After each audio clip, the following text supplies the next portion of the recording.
Hello everyone. Welcome to 7th episode of Mental Wellbeing during COVID-19. We have Mr. Abby Daniel with us, the guest speaker for today. Mr. Daniel is a psychologist and a counselor by profession, and he is the founder director of SciWings, a neuropsychological education and development program. He is a graduate in psychology and a postgraduate in counseling and clinical psychology. He also holds MPhil in special education and rehabilitation science and currently pursuing PhD in neuropsychological aspects of learning. Mr. Daniel was a research assistant for a project on scientific way of interrogating suspects, neuropsychological in crime investigation through brain mapping technique. He has published research papers in national and international journals and also contributed numerous articles in daily newspapers and magazines.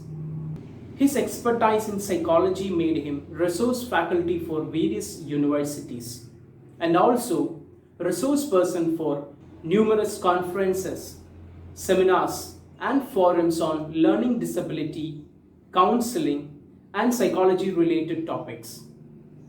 Mr. Daniel was an expert invitee for television programs on psychology and learning disability.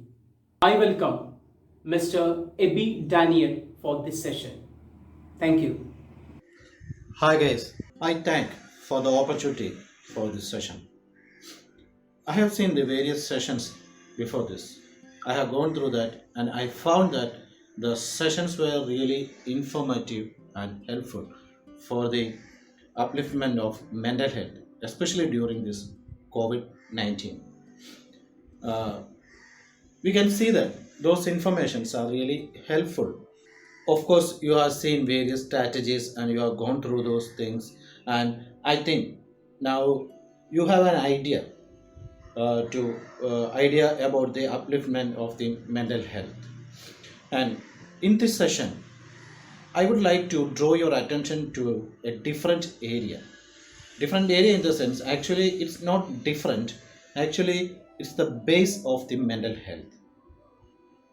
When we talk about the mental health, first of all, I would like to take you to the said area, the basement or the base of the mental health. When I think of mental health, first of all, I thought about the mental health itself. Actually, what is mental health? We can say that it's a well-being of the mind, the healthy mind. When a person is healthy about or in his mental health, when a person attain or being in a good status or a well-being of his mind, then we can say that he or she has a good mental health. But actually, what is this mind? Where is this mind? Is it concrete? Can you locate the mind? We all used to say mind, mental. Mental means about the mind. But what is actually mind? Where is it? If we cannot locate the mind, then how will we take care of your mind? Or how will we attain the mental health or the health of the mind? So the first question is, what is mind? Where is mind? We have all the strategies to take care of our mind. But if we cannot locate the mind, or if we cannot see the mind, or if we do not know where is the mind, how will we take care of it? So this is the area I said. I would like to take you to the concreteness of the mind, or where is the mind, or what is the mind, or what happens when the mind gets disturbed, or what happens when the mind attains the mental health. So, we will go to that, we will see or we will explore the mind in a concrete way. In other words, we can say that mental health is a state where a person is happy, free from all the distress, tensions, anxieties, or anything that makes him or her discomfort. And at the same time, he or she must be productive to the self and for the others. This is we can say that this is a cognitive psychological perspective. And when we consider the unhealthy state of the mental health, we can say that a person must be in a distressed state.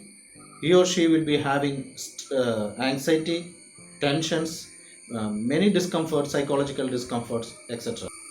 In other words, when we see mind or mental health in a cognitive psychological perspective, we can say that a person who attains mental health will be happy, free from distress, tensions, anxieties, or any discomfort, psychological discomfort. And of course, he or she will be productive to the self and for the others.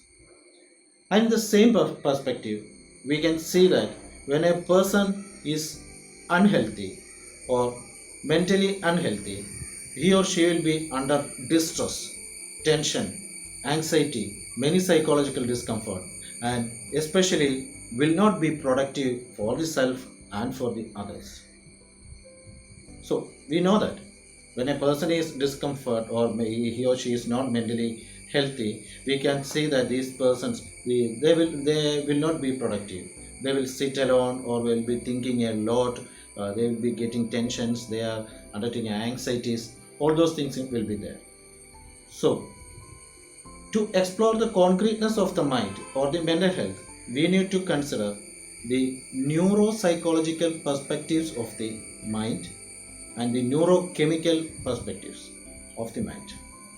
So, in this same scenario, we can say that when a person attains mental health, we told that or we have seen that he or she will be happy, free from distress, and all those things. In this regard, in a neuropsychological or neurochemical perspective, we can say that when a person attains mental health, the chemicals, especially some neurochemicals such as serotonin, oxytocin, endorphins, etc., will be producing in their body. These neurochemicals are actually the base of the happiness, comfort, stress-free life, or mental health. That means if a person's body is producing essential serotonin, oxytocin, endorphin, and other neurochemicals, and free from cortisol, the stress hormone cortisol, and the prolactin serums, etc. So, when we say that or when we explore the concreteness of the mind or the mental health, we can say that a happy or a healthy mind person or person's body will be having essential production of serotonin, oxytocin, endorphins, etc., and will be free from the stress hormone or the stress chemical, the toxic stress called the cortisol. And the same time, when we see the other side, we can say that when a person is not mentally healthy, that means this person's body is not producing essential serotonin, oxytocin, endorphin, and other neurochemicals which are essential for making that person happy, free from distress, tension, anxiety, etc. So first of all, we can say that this is actually the concreteness of the mental health. And the next question for the first questions should be, what is the mind? Actually, mind is the output of the cognitive process, and we know that we have the cognition, we have the thoughts.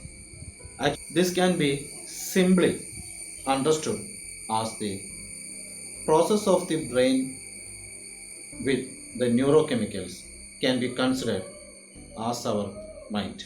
Mind is not abstract. All our thoughts, knowledge, information, whatever we have in our mind is actually stored in the synapses. Whatever we gather through our five sense organs are converted into chemicals and stored in the synapses. These thoughts have a chemical concreteness. It is stored in our brain, and these chemicals gets transmitted or passes through the neurons or the synaptic connections through our brain with the help of the electrical activity and many other chemicals for the thought process. Actually, when we say that we are thinking, it means that we are processing our brain with the already stored neurochemicals and with the electrical activation with our brain through the neural network. This is actually the mind. Actually, the mind is not here in our heart. Actually, the base of the mind is the chemicals that we gathered through our different sense organs. Actually, we are gathering different senses and we are converting those things. For example, when we hear a sound or when you're listening to this session, it is the sound energy that is reaching your pinna, and this pinna catches the sound waves, and it sends to the auditory processing area of your brain. And actually, sound wave is a wave. It has charge. And what brain does is brain convert this electrical energy or the sound waves into the chemical energy and gets stored in the synapses. And we give meaning to those sound. And those sounds, how can we give the meanings? It is the language that we have already gathered or achieved or learned. With the help of the language, that is again a group of chemicals. We are decoding this sound and we are storing this specifically to different area of the brain or the different synapses. I hope you are getting the concept. So when we touch, it's again a sensation, an electrical impulse. This impulse is gathered in the brain, and the brain converts it into a chemical and stored in these specific synapses using specific pathways or neural structures. So in this way, all the information, senses, and whatever we get, brain converts it into a chemical and stores in the different areas of our brain. Like this, or through this, our brain has millions and billions of neurochemicals stored in the synapses. When we need to think or when we think, the brain actually triggers those chemicals and passes here and there through the neural network. That's what we call the thought process, or we call it in an abstract concept mind or mentally. So what is mental health? The healthy processing of the brain is the mental health. The healthy processing of the brain, as we already said, if the brain has to process healthy or in a good way, our brain must produce certain neurochemicals called serotonin, oxytocin, endorphins, etc., and must be free from the stress hormone called cortisol. So, what do we have to do to attain this mental health actually? For that, first of all, we have to understand actually how is the brain working, or how is the brain processing our thoughts. Again, the chemicals. We have many chemicals and many information stored in our brain. These chemicals have an emotional response to. That means the brain store, when we see a snake, our brain has the image of the snake, its features, everything, and of course the fear factor also. So with the name snake, with the image, with the physical features of the snake, our brain has also stored an emotional part called the fear factor. Like this, Every information in our brain has an emotional part also. Or we can say that this is associated. So when we get into certain conditions, or when we get some thoughts, when we see some situations, or when we are into certain situations, our brain is already stored a lot of emotions, and with these emotions our brain has already stored again the emotional responses. We say it as a behavior repertoire. So we have a repertoire, a stock of behaviors for particular emotions and the thoughts. It's a chain. The brain has the thoughts, or we can say it a schema. We can call it as the chemicals. Brain has the actual images, thoughts, etc. With this, the brain has emotions for those thoughts, and again for these emotions brain keeps certain behaviors, emotional responses. So we call it as behavior repertoire. These things are connected through neural networks, or we can call it as neural cognitive structuring or neural structuring.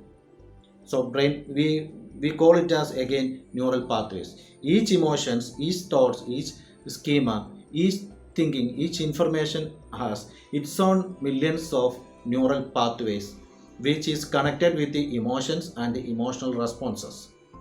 Okay, I hope this concept is clear. Okay, so when we get, or when we get into any negative situation, or negative situation for us, a negative situation which we have considered it as a negative, actually it may be positive. For us, our brain has coded or stored it as a negative situation. So when we get into those situations, our brain gets stimulated, and for the particular situation our brain has particular emotion. So when we get into those situations, these particular emotions get stimulated because these are connected with the neural pathways, especially like the electrical wiring. We call it as neural wiring. So this emotion and the thoughts, these are connected with the neural wirings. These neural wirings again triggers the emotional response. So our brain has already structured, or brain has already told us or finalized that when you see a snake you must get fear, and when you have fear you must scream or you must run away from the situation. Like that, for every situation, for exam, when you get into an exam hall, our brain has already determined that, or stored or saved that you have to get tensed. So we will get tensed. Not for all people, certain people, those people who have exam anxiety or tensions. Or when we get into an interview, or when we get sit for an viva voce, our brain has already told us that you have to be tensed. This is structured. This is structured like electrical wiring or a printed circuit board in a computer or any electronic devices. So, when we get into an emotion or a negative emotion, our brain triggers the negative emotions in our body, in our brain, the negative chemicals, and our brain starts producing adrenaline. From that, our brain will get stuck, and the brain will process only two things, that is fight or flight. Of course, we need to flight from that situation, or sometimes we fight for the situation. When we realize that we cannot overcome that situation, or when we think that it's not the realization, when we think that we cannot overcome those situations, our brain will get frustrated and the brain starts producing cortisol. When the cortisol produces, the production of the serotonin will get diminished. That's why when we start thinking negatively, we get tensed or anxious. So this cortisol reduces the production of serotonin and take us to the state of distress, where we told already that a mentally healthy person means a person whose brain and body has essential production of serotonin. If the serotonin production lowered, then the production of the oxytocin will get stopped. Hope you are getting the point. When we get into a negative situation or when we get a negative thought, our brain will start producing adrenaline, and at that time we cannot, when our body is when the body has produced adrenaline, at that time the brain will not use any logical thinking. At that time brain will process only two things: fight or flight. And we always we need to flight, we like to flight from the stressful situation. So when we are in a situation where we cannot achieve or we cannot overcome a particular negative situation, our body will start producing cortisol. When the cortisol production increases, the serotonin production will get lower. When the serotonin production gets lower, the oxytocin production will get automatically stopped. At this situation we feel distressed, tensed, anxious, discomfort, and we need to flight from the situation. So, our depressive mode is actually the flight. We are avoiding. We are avoiding the stressful situation. We are not focusing or not facing the confronting the situation. We are isolating ourselves from the situation and sitting idle. And we are saying that I don't feel like doing anything. I don't want to go. I don't want to see that. I don't want to hear that. I am closed. So we are depressed. So if we cannot certain situation, we cannot sit like that also. So we will get tensed. We will get anxious. In that situation, we may do many things which are not normal. So we know that many people does many things like that. So this is actually what is called a psychological disorder, or a state where a person's mind is not mentally healthy.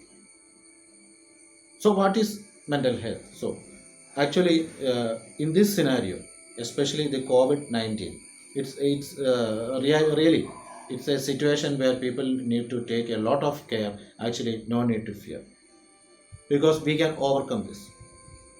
But a normal person or our media is not propagating it as, or we are not taking it as a factor that we can overcome. We are taking it as a something that we cannot overcome, and if we get affected, we will be died. First of all, we need to take these things from our mind. We need to create a new neurochemical, a new group of neurochemicals in our body with the help of our thoughts. When we see that or when we hear that COVID, it's a disease. Okay, it's a condition now. So we can overcome. It can be overcome by the strategies that our government put forward for us, and our immune system, and many things, and the protective measures, precautionary measures. With the help of these things, precautionary measures, our immune system, our other things, we can overcome these things. So no need to. We have to tell our mind. We have to create certain neurochemicals, new chemicals for these thoughts. So tell us that this is not a condition that we need to panic. We need to take the specific steps or special steps that has been put forward by the government. This is actually a crisis. In this situation, we need to teach our brain how to overcome this crisis or this situation. There is no need to panic in this condition. First of all, this is actually a crisis. In order to overcome this crisis situation, we need to train our brain to overcome this crisis, because this is the first time in our generation we have seen, or we are seeing, this condition or situation for the first time. So our brain do not know how to overcome this situation. So as we have already told, our brain is a structured thing. It has already been structured for the or by the information what we have already gathered. But to overcome this situation, our brain is not structured. So we need to teach our brain or train our brain how to overcome this situation. This is a condition which we need to take care, not to panic. And of course, there will be financial issues, professional issues, and many issues. These are not personal, these are global. we have to tell ourselves, to our brain. When we tell this to our brain will produce new chemicals that will be stored in our brain. Means the information we are giving to ourselves will be stored in our brain to pacify our brain. In this condition, we need to tell our brain not to panic. This is a situation where we need to take care. So when we tell ourselves, our brain will create new chemicals for that and stored in the brain, and will use it to pacify the brain and to block the tensions, stress, anxiety, etc. And we need to teach the brain or train the brain specifically, because we all are in a lockdown. Our brain is not structured to live in this lockdown. We are told that our brain has neural network, cognitive network, neural wiring pathways. These pathways or structures have been formed according to our routine for since many years. So brain has formed or structured according to those routines. The brain has some biological clock. So our brain will work only according to that. Brain cannot work unstructured. So when we get locked down, our brain do not know how to work, how to process, because the routine cannot be done. So brain get blocked. When brain get blocked, the brain will get frustrated and the brain will start producing cortisol. So at this condition, we need to teach our brain new things. So we can teach our brain new things at any time of our age, at any age.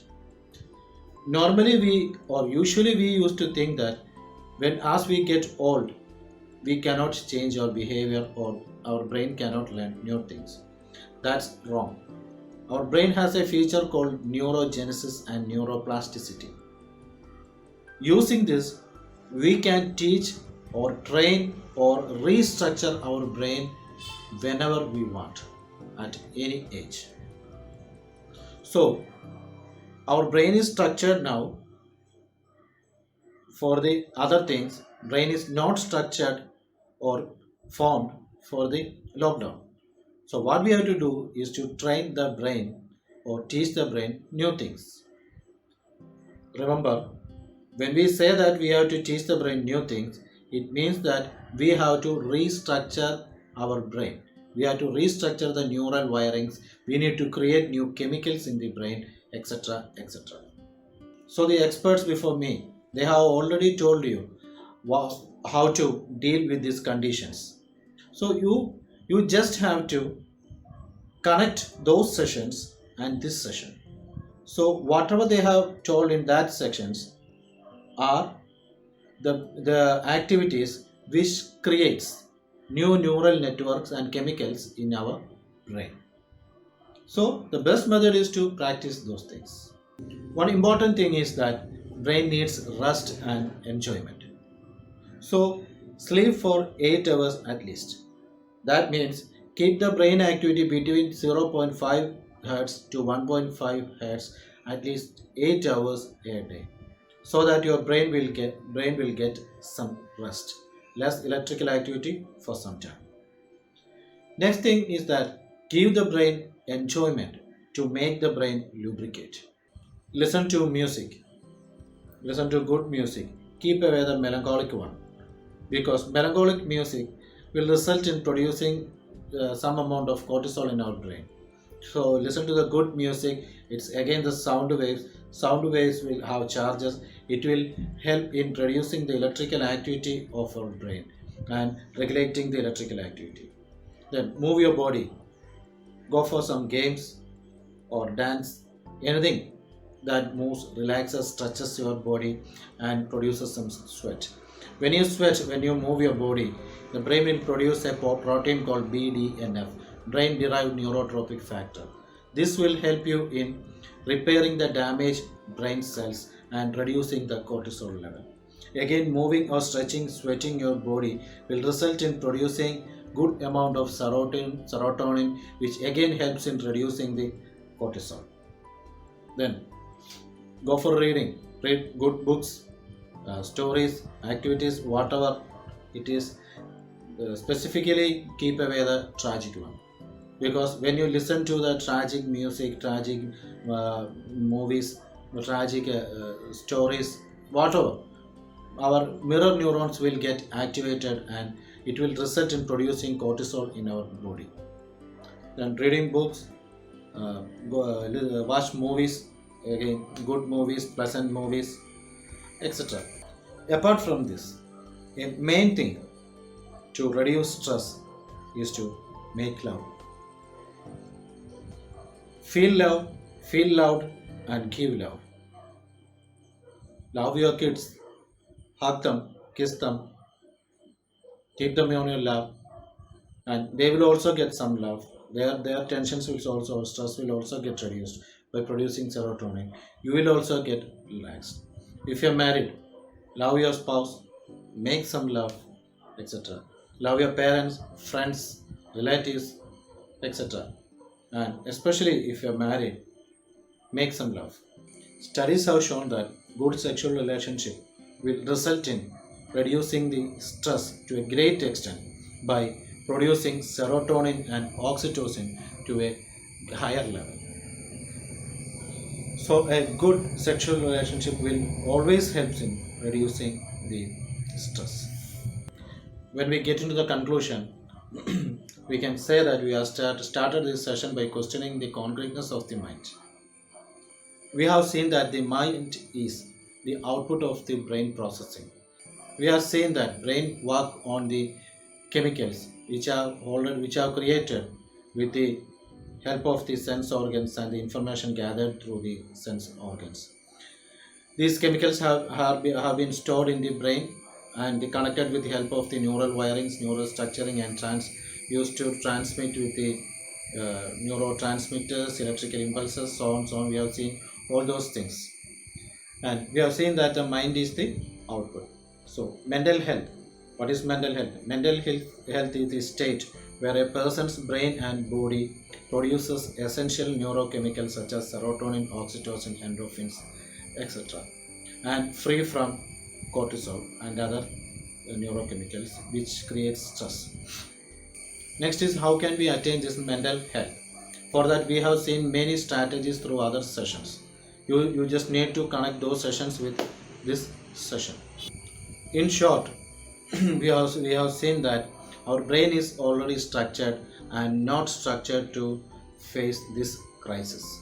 So we need to teach our brain new things. We need to train our brain for the new situation. So the strategies, when we practice those strategies which have been told or delivered in the previous sessions, our brain will produce new chemicals and neural structuring and pathways, and brain will get restructured by the process called neurogenesis and with the help of neuroplasticity. So we can restructure our brain at any time, any age. So in brief, how can we attain mental health during this COVID-19? There is a easiest method. Train your brain for the new situation, new condition. You can train and you can teach your brain and you can restructure your brain at any time, at any age. Thank you.